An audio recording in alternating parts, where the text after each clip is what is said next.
Halo rekan-rekan seprofesi dan teman-teman semuanya. Hari ini kita akan berbicara dalam satu video kita yang bertemakan tentang SA 550 tentang pihak berelasi.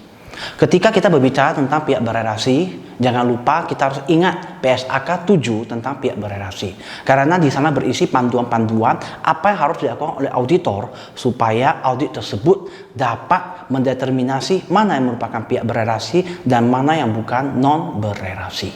Untuk mengetahui lebih lanjut, segera kita mulai ke video kita. Sebelum Anda akhir kata, saya ucapkan terima kasih. Halo teman-teman semua, perkenalkan nama saya Roy Siagian. Saya di sini ingin berbagi sedikit ilmu pengetahuan tentang standar audit atau SA 550 yang berjudul pihak berelasi. Baik teman-teman semua, ayo kita mulai tentang standar audit 550 tersebut. Nah, di standar audit 550 ini diatur tentang ruang lingkup, ya, yang kedua tanggal efektif, yang ketiga sifat hubungan dan transaksi pihak berelasi, dan yang keempat tanggung jawab auditor. Nah, saya mau mulai dari ruang lingkup SA 550. Nah, apa sih yang menjadi ruang lingkup dari SA 550 ini teman-teman?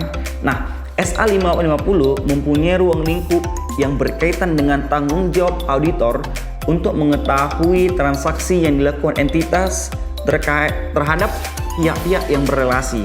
Nah, SA ini juga merupakan perluasan dari SA 240, SA 315, dan SA 330 yang diterapkan dalam hubungannya dengan resiko salah saji material berkaitan dengan pihak-pihak berelasi dalam audit laporan keuangan. Nah, untuk tanggal efektifnya. Nah, kapan sih tanggal efektifnya SA ini? Nah, SA ini seperti dengan SA-SA yang lainnya. Tanggal efektifnya merupakan 1 Januari 2013 untuk emiten dan 1 Januari 2014 untuk entitas lain emiten. Selanjutnya saya mau ke apa sih yang menjadi faktor salah saji material ya dalam transaksi yang dilakukan suatu perusahaan kepada pihak berelasi. Yang pertama, transaksi pihak berelasi kemungkinan tidak dilakukan atau dilaksanakan berdasarkan syarat dan keadaan pasar yang normal.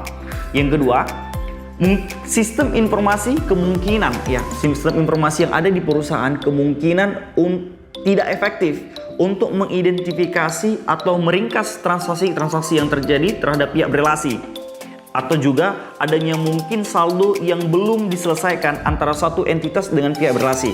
Nah, yang ketiga, faktor ketiga adalah pihak berelasi dapat beroperasi melalui suatu hubungan dan struktur yang luas dalam perusahaan tersebut. Nah, tiga faktor inilah yang menyebabkan adanya salah saji material di laporan keuangan yang dilakukan oleh entitas pelapor. Nah, tadi saya sebutkan sebelumnya bahwa di SA ini kan diatur tentang tanggal efektif, lalu ruang lingkup, sifat dan transaksi. Nah, saya mau ke tanggung jawab auditor. Nah, dalam SA ini apa sih yang diatur untuk tanggung jawab auditor dalam SA 550? Nah, yang pertama, melakukan prosedur audit secara mendalam untuk mengetahui adanya kesalahan penyajian material atas kegagalan perusahaan untuk mengungkapkan hubungan, sifat, dan transaksi ataupun saldo dengan pihak berelasi. Yang kedua, tanggung jawab auditor dalam SA ini untuk menyimpulkan apakah laporan keuangan yang disusun oleh entitas itu mempunyai hubungan dengan pihak berelasi. Nah, yang ketiga yang menjadi tanggung jawab auditor adalah melakukan evaluasi atas apa? Melakukan evaluasi atas apakah ada terjadinya satu atau lebih ya risiko kecurangan yang dilakukan suatu entitas terhadap transaksi-transaksi pihak berelasi. Baik teman-teman, tadi sudah kita bahas mulai dari ruang lingkup, tanggal efektif, tanggung jawab auditor, dan sifat-sifat dari hubungan transaksi pihak berelasi. Nah, kita sudah panjang membahas keempat poin yang sebelum saya sampaikan. Saya pengen sampaikan bahwa dari tadi kita membahas hal-hal yang cukup general, tapi sebenarnya apa sih yang dimaksud dengan transaksi pihak berelasi dalam SA ini?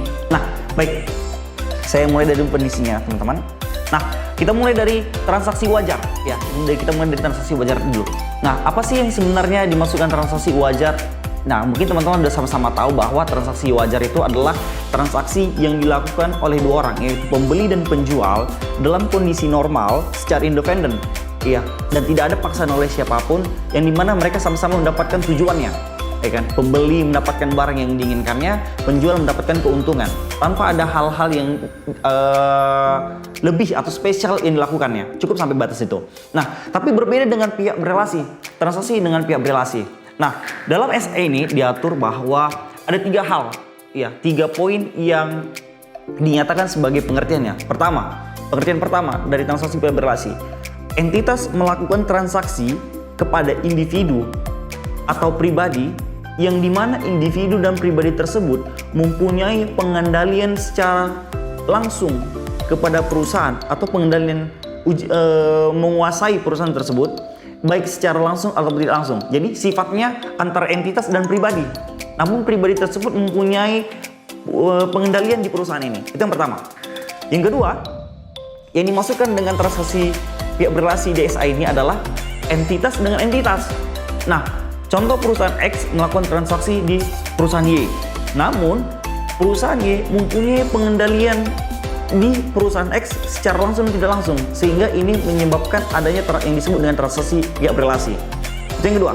Yang ketiga, yang dimaksudkan transaksi pihak berelasi dalam SA ini adalah bahwa suatu entitas itu mempunyai pengaruh pada negara. Lah, kenapa negara bisa menjadi transaksi pihak berelasi? Nah, dalam SA ini jelaskan bahwa apabila suatu negara mempunyai pengendalian yang kuat secara langsung atau tidak langsung dalam suatu entitas, ya, itu dia dapat dikatakan sebagai pihak berelasi dari suatu perusahaan. Ingat, yang pertama tadi entitas dengan individu, yang kedua entitas dengan entitas, yang ketiga entitas dengan negara. Baik. Nah, sekarang saya masuk di materi ketentuan-ketentuan yang berlaku di SA 550. Nah, ketentuan audit berdasarkan SA 550 itu ada 3. Ya, mungkin secara umum teman-teman juga tahu.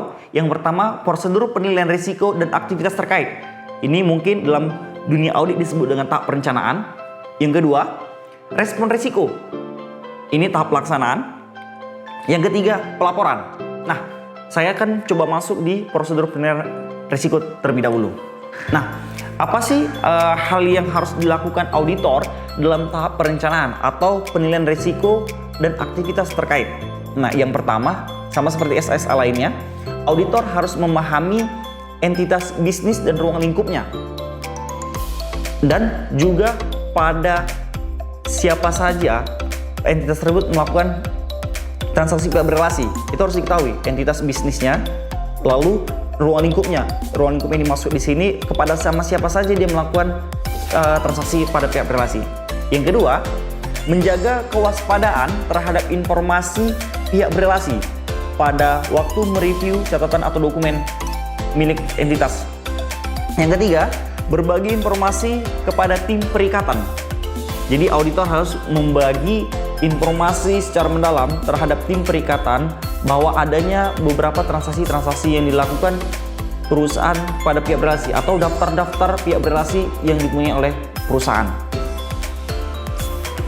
Baik, yang kedua, respon risiko atau tahap pelaksanaan. Nah, apa sih hal-hal yang harus dilakukan di tahap pelaksanaan atau respon risiko? Nah, yang pertama, auditor harus mengidentifikasi pihak berelasi yang sebelumnya tidak teridentifikasi sebelumnya. Jadi adanya yang tidak teridentifikasi harus diidentifikasi lebih lanjut, atau tidak diungkap, atau transaksi pihak berelasi yang signifikan. Ya, maksudnya tidak diungkapkan oleh perusahaan adanya transaksi-transaksi kepada pihak berelasi yang signifikan. Yang kedua, transaksi pihak yang berelasi signifikan di luar kegiatan normal bisnis entitas yang teridentifikasi. Itu yang kedua. Yang ketiga, melakukan asersi bahwa transaksi pihak berelasi dilaksanakan atas syarat-syarat yang sama dengan transaksi dengan nilai nominal yang wajar. Itulah yang bisa saya sampaikan di respon risiko. Sekarang kita masuk ke tahap pelapor. Nah, di tahap pelaporan, hal-hal yang harus dilakukan auditor kurang lebih ada 3 secara garis besar. Yang pertama, auditor harus mengevaluasi kembali ya apakah hubungan pihak berelasi didisclose atau diungkapkan sesuai dengan peraturan kerangka pelaporan keuangan yang berlaku. Ya, itu yang pertama. Yang kedua, auditor harus memperoleh representasi tertulis